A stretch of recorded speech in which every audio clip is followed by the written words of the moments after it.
Tu t'es jamais demandé pourquoi les chrétiens disent Jésus-Christ comme si Christ c'était son nom de famille?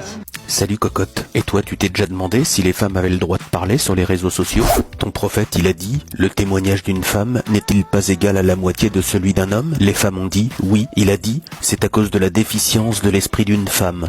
Saïd Boukhari, le meilleur des hommes, a même dit que les femmes formaient la majeure partie des habitants de l'enfer. Bon alors mon petit bout de chou, ton prophète il t'a même comparé à un chien et à un âne, en affirmant que le chien et l'âne, tout comme la femme, étaient les seuls à pouvoir arrêter la prière. Du coup ça donne pas tellement envie de t'écouter, qu'est-ce que t'en penses? Mais non, Christ c'est pas un nom, c'est un titre. Du coup, tu contredis ton Coran? Dans la sourate 345, le Coran il dit « Son nom sera Al-Masih Issa, fils de Marie ». Et dans l'islam, tu remarqueras qu'on ne l'appelle jamais comme ça. Bah oui, on comprend que la démonstration est pertinente. Si même ton Coran le dit, Nous, on dit simplement Issa ibn Maryam, le fils de Mariam. Mais alors d'où vient ce mot Christ et pourquoi est-il devenu central dans le christianisme? ah bah oui, tiens, voilà une question qui est des bonnes. Alors évidemment, je pourrais te répondre comme Al-Musanaf qui disait « La femme est comme un jouet, si on a besoin de toi, nous t'appellerons ». Puis dans l'islam, quand on a besoin de vous, généralement vous le savez. Car ton prophète a dit « Vos épouses sont pour vous un champ de labour. Allez à votre champ, comme vous voulez finalement. » Puis Ibn Majah, il a dit qu'il fallait même que tu te prosternes devant ton mari. Bon après, en même temps, c'est des pragmatiques, t'es savant. Aller au champ de labour sans une prosternation, c'est prendre le risque de viser à côté. Regarde, Aïcha, 9 ans, a été déflorée.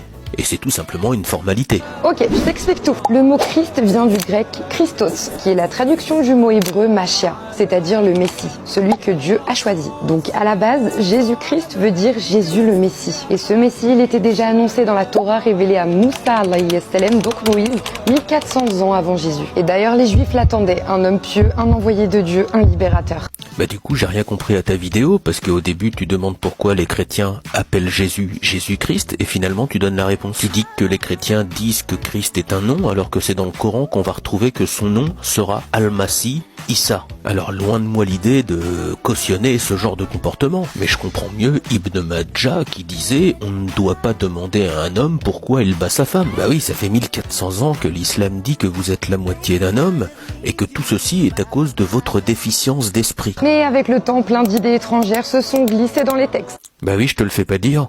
Et c'est comme ça que le mot Christ est devenu sacré, surtout après le concile de Nicée en 325 après Jésus, donc Issa alayhi salam, quand l'église a officiellement déclaré que Jésus était en fait Jésus le Christ.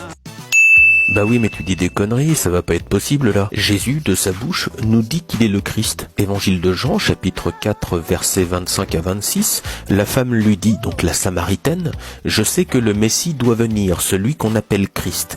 Quand il sera venu, il nous annoncera toutes choses. » Jésus lui dit, « Je le suis, moi qui te parle. » Alors maintenant que tu sais ça, tu comprends pourquoi les musulmans ne disent pas Jésus-Christ? Bah oui, mais tu nous as expliqué juste avant que Al-Masih, ça voulait dire le Christ. Je comprends plus. Ouais, moi du coup, en fait, j'avais une question concernant la recette du tagine au pruneau. En fait, j'aurais voulu connaître les temps de cuisson. J'aurais voulu que tu me dises, en fait, comment on doit découper la viande. Et d'ailleurs, alors, ça, j'ai jamais compris, en fait, comment ça fonctionne. Est-ce que tu pourrais me dire que...